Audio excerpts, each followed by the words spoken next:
Nope, you're gonna send it to me right here, right now. Made him send it right there in front of her. I'm like, that's a boss move. I ain't never seen no. She was like, I'm not waiting on my money. I'm not about to get the runaround. You are not about to tell me, oh yeah, I got you. No, you about to send it right back to me.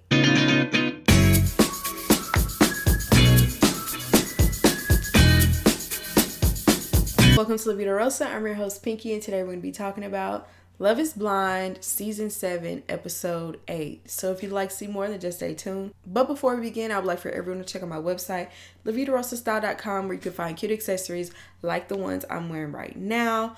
And also, I have a cute collection of fall earrings for you to check out as well. The link is down below. Like, comment, and subscribe. And without further ado, let's get into this video. First, we're going to start off with Ashley and Tyler because once again, I can no longer believe in this relationship knowing what I know. If you're not in the know, Tyler has kids and everything that I feel about this situation, it will be linked in the live I have down below. But it's just like every time he brings up kids, oh, you're going to choose the kids' names. He is consistently the one bringing up kids, knowing that he has kids out there. And it's not only kids, but child support allegedly. And at one point he was in the kid's life and then he stopped and was a deadbeat. So allegedly, all this alleged, by the way, it's hard for me to get into this until we get into the nitty gritty, until he actually tells her about this, because it's lying and deception until then. He does end up meeting her father. First of all, I had to rewind to see who this was. I'm like, I know this ain't her daddy. They almost look like they could be around the same age. I thought it could have been her brother or somebody. The dad was cool or whatever. He really didn't press too much, because he said that, she's already accepted you and made her decision and she doesn't make decisions lightly. So what can I really say at this point? But if she says something differently, then he'll be put into motion. And I was like, Daddy, get ready to be put into motion. All them tears and all that, sincerity that you are having is not going to matter when the dad find out about this. Next, let's talk about Taylor and Garrett. She shows him her place, and it's pretty much like a basement apartment that, she lives under her friend, but she travels a lot. It's kind of like a bachelor pad. She doesn't have much in the refrigerator. She's constantly in and out. But she mainly wants them to go live in San Diego. And he said that he's willing to go, even though he's only lived in his hometown in his life. He's willing to move for love, and his parents really are not thrilled with this because they're already concerned about him marrying someone that's essentially a stranger, and that's kind of putting a damper on things for him. And she says she's shocked to hear that because the only thing he's ever expressed to her is excitement to move. She wants them to be intentional in including his parents and making them feel a part of everything. When they have kids, they make those visits. He wants that too. He wants his kids to know his grandparents. Because she's going to have her family out there and like her friends and a whole support system. But when it comes to, his side of things, that's going to be a huge adjustment. And I really feel like he's underestimating the adjustment that it's going to be. She says sometimes she's worried that he'll change his mind. And he tried to reassure her that he won't. He loves her. And this is a decision that he wants to make.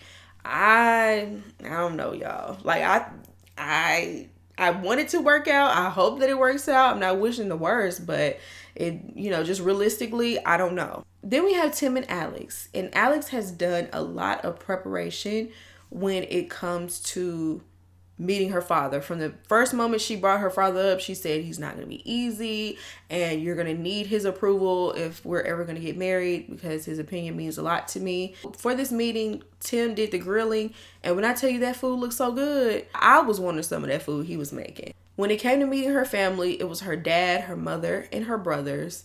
And clearly her parents are separated because the mom came in. It was like, I haven't seen you in years. Her dad was clearly skeptical about the whole thing and really wasn't the most excited to meet Tim. But when Tim came in, introduced himself, he did a very good job of, being respectable and, talking about his accomplishments and when talking to her brothers, he brings up the fact that I had 2 older sisters, so I know how it feels, how y'all feel about y'all sisters, like a maternal thing. Won the dad over with golf because the dad loves golfing.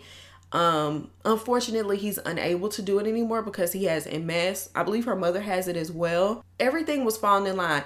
He was born in Britain. The dad was born in Britain. Her father's father was in the Air Force. His father was in the Air Force. And they even kind of look alike. So I understand why Alex would say that Tim reminds her so much of her father. I see it. They did end up talking about the disagreement that they had, the blow up that they had. They really downplayed it, especially Tim. He downplayed her part in it, and he said that, he wants to be committed to listening more and receiving what she has to say. He really did make her look like the angel in this situation, even though from what we heard, it was a little bit different, but I respected that as well. He ends up asking to have a one-on-one with the father. Everybody got up to leave, and he read the dad the letter that he wrote to him before proposing to Alex. He finally read that to him, the one he had in the pods. And the dad tried to act hard, like he wasn't gonna, he was gonna be a tough cookie, but he really wasn't. He was so overcome with emotion that he could barely speak. And he ended up giving his seal of approval and accepting him into the family. I think the dad, because he has MS, wants his daughter to have a protector since he's physically not able to do it anymore. And so I think that's why he was feeling good about Tim and wanting Tim to be the person for her daughter to be able to take that role in her life. And it was a beautiful moment. I'm not gonna lie. Low key, I'm have chill bumps right now. I still don't think it's gonna work, y'all. I really don't, unfortunately, because it does seem like it would be a good situation if it did, but I think she has a little bit more growing up to do. Tim, he has his issues as well, so we'll see. So then we have Ramis and Marissa. He's meeting her friends, and very early on, they find out that military is a deal breaker for him. I don't know why he brought that up. I'm just like, this is their first time meeting you. Why would you want to bring, especially, her life is so engrossed in the military. Her friends most likely either are in the military, were in the military, or have people that they love in the military. So that things are going to be, it's going to kick off and they're not going to get the best impression of you. So I'm just like, why would he bring that up? He basically said being in the military is morally against who he is as a person. And obviously they were offended because they had ties to the military in one way or another. And he says that he has a different perspective because he is from Venezuela and they have been in conflict with the U.S. So he's seen the other side of it and the devastation that comes from it. The friends expressed like, well, what will y'all teach your kids? Like, y'all have this fundamental difference. He said that he wants his kids to be free to make their own decisions, right? And they pretty much align on everything else but this. But I'm at the same time like, this is a really big deal though. Like, they try to act like, oh, we agree on everything but this, but it doesn't matter because this is a really big thing that y'all really butt heads on. She, for the most part, fundamentally supports. You fundamentally do not. So I just do not see this working in the long run. I don't. Like, y'all are kind of living in la la land. So then we see Hannah and Nick, and they go visit his place. He still lives with his parents. He's not embarrassed about it. He doesn't see anything wrong with it.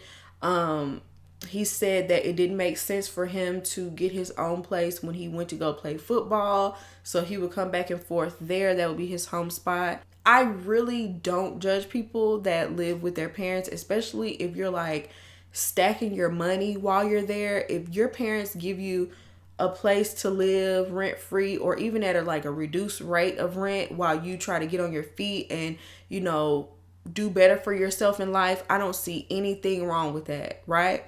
But the more and more we hear about his situation with his parents, it's like, is that what this is? You know what I'm saying? It makes me question, like, are you just being babied, or are you actually taking advantage of the fact that you don't have to pay rent? Are you saving this money up? Now, when it comes to you being a man and wanting to get married, though, I'm just like, that's a little bit different. That's a little bit different. Like, you should be able to stand on your own, too. Like, does he have to live with his parents? Can he get his own place? Is he saving up for a house? Like, I feel like we're missing some of that when it comes to this conversation. So they go look at his childhood room, and it's still intact. Still has his height chart on the wall. Has it pretty much how it was when he was a little kid. You could tell his parents have money. He doesn't live in that room. He lives in the basement. And, she has some snarky comments about, oh, your mom cleaned up before we got here. He's like, no, I cleaned up before I left. The main thing she kept harping on was the pool table. How he said he has a pool table. And she thought it was like kind of like a man cave vibe. But really, it's a pool table with a bunch of crap on top of it in storage. Like, I do feel like he kind of oversold himself in some way. So I'm not mad at her calling him out about that.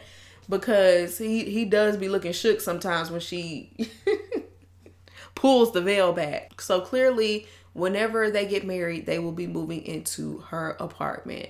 Later on, when he's coming home from work, she starts having a conversation about, how much cleaning needed to be done in that apartment. And I'm just like, y'all just moved in. Like, what all needed to be cleaned up for you to be on his head like that? It kind of felt like she was putting on a show for the cameras. But, she handed him the trash and told him to take it out. The trash bag wasn't even full. She feels like he only does stuff around the house because she asked him to do it.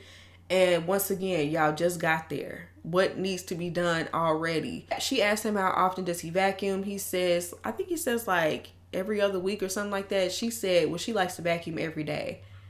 And he was like, is it because of the dog? Why are you vacuuming every day? She was like, oh, no, he doesn't even shed. She was just really playing the clean Olympics, and it was so annoying. So then they start talking about finances, and she said she sometimes spends $300 on groceries, and that's just for herself. And she was like, well, we could split it. He was like, when will we ever need to spend that much money on groceries? I do feel like that's a bit excessive, especially when you only spend that on yourself. Imagine when you add another person to that. And she tries to act like she is so frugal and good with finances. She says she wants to split all the bills down the middle, 50-50. And, when it comes to paying the bills, she'll be the one to do it because she's more financially literate than he is. He's only had to pay for his car and not even the insurance. And she asked him, would you be joining me on my insurance or keeping his parents? He was like, what's the point of me joining you on yours when my parents are paying for it? And, what's the benefit of that? She was like, you'll be paying your own bills. And, they also pay his phone bill. Y'all let me know how y'all feel when it comes to that. If my parents want to pay my insurance, my car, my phone, why? Why add an extra bill if you don't have to? If his parents have money and that's what they want to do, why does that bother you? If he could pay his half, you already said we cutting it down the middle. If he could pay his half of everything else, what does it matter to you that they're paying his bill?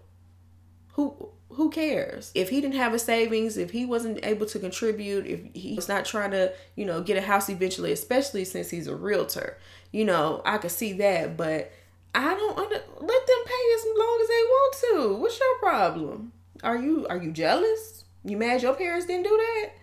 I would love for my parents to continue paying my bills. Now, I will say in many ways he is giving man-child, but the way that she's coming at him is just rude and disrespectful, especially if that's supposed to be your partner, because she just wants to feel like she's ahead of him and step up from him. Even with the whole stock conversation, it didn't feel like she was really trying to educate him. It's like she was trying to one-up him on having more knowledge about stocks than he did. You know what I'm saying? Now, I do feel like he could have, wanted to learn more and say, well, maybe you could teach me, instead of being like, F stocks, I don't care about them, you lose money, when you could learn a thing or two and actually gain from knowing about stocks. All right, let's move on to Monica and Steven, child. Whew. So finally, he took her to a flower workshop so they could press flowers. And she was over the moon. She was excited. She kissed all on him. She was happy about it. She finally got these flowers. So he started being really weird and saying, you know, how he wanted to be rewarded with bedroom activities. He always finds a way to work that in, okay? More on that later. So then they start having a conversation about how he lost his job. He claims, this is what he claims, when he went back to work, he asked, am I fired for missing these days? And he was like, pretty much he was already fired before he got there. And he just didn't know it. Something tells me either you quit or you never had a job in the first place. Because something about that was fishy. It did not sound right. And, you know, he claims he's never been out of work for more than a week and a half. But it sounded like he was very much prepared to lean on her financially. And, you know, even she said, you know, she didn't mind being his sugar mama.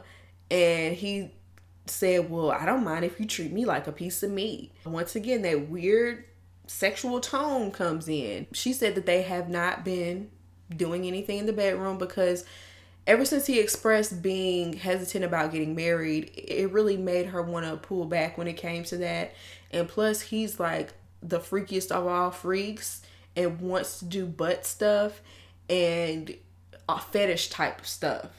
And I feel like that was freaking her out and creeping her out as well. So the next thing you know, we see the dramatics. We see Monica in the bathroom crying and Taylor comforting her. Monica says that he was supposedly supposed to be having a sleep test the night before, but she really doesn't know where he was because, you know, he has really betrayed her trust. Taylor is telling her, I'm sorry. I can't believe someone would do something this evil to you. He is so wrong for what he did. Mind you, Steven is just casually rummaging around the kitchen while they're having this conversation. I'm like, what is going on? This is like so unserious right now. So it turns out Monica found some freaky messages filled with all type of fetishy, weird stuff that he likes to participate in, and he was talking to another woman. She confronts him about it, and he's acting all shy, dainty, and demure. I'm sorry, I was wrong. I can't believe. You know, he loves to do this, but he was like a little puppy. So she accused him of pretending to want to get married pretty much to be on this show. He was like, no, I was drunk at the sleep test and that's why I was texting another woman. First of all, if you're getting a sleep test, why are you getting drunk beforehand? Isn't it so they could test, you know, your sleep patterns or whatever? If you're drunk, doesn't that kind of ruin the experiment? So yeah, I'm not buying that you were at the sleep test. And she was like, on top of that, you weren't just texting last night. You were texting her today as well. And he tried to deny it, but he had deleted the text messages. So it can't be confirmed or denied. I don't really remember texting her today. Like, just a terrible liar.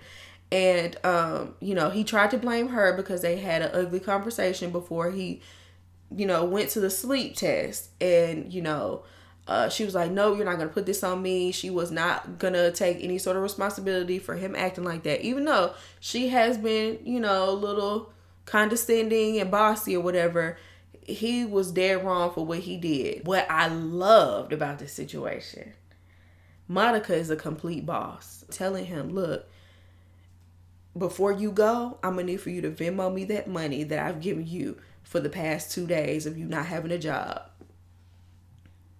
Nope, you're going to send it to me right here, right now. Made him send it right there in front of her. I'm like, that's a boss move. I ain't never seen no.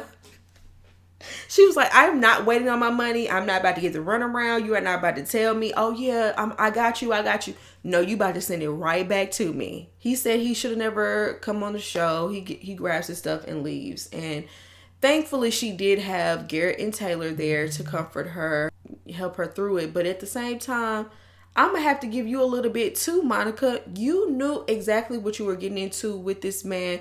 When he told you that he was a cheater, he cheated in his last relationship, you coddled him and you said, oh, it's okay. Oh, I'm sorry you had to go through that. You had the worst response to it. You made it seem like you would be okay with this man cheating. Yeah, I've been through that before and we worked through it. You should have never said that. And honestly, you should have never jumped in a relationship with someone who has cheated like that. Like, he was almost bragging about it. Even though he was saying he was wrong, I didn't like his tone of voice. You know, he whimpered and had his tail tucked between his legs and left. But y'all, let me know what y'all think about that below. I don't know what to make of this season. It's been so weird. Yeah, let me know what you think down below. Do you agree with me? Do you not agree with me? I'd love to hear your opinion. And I hope you enjoyed this video, and I'll see you on my next one. Peace.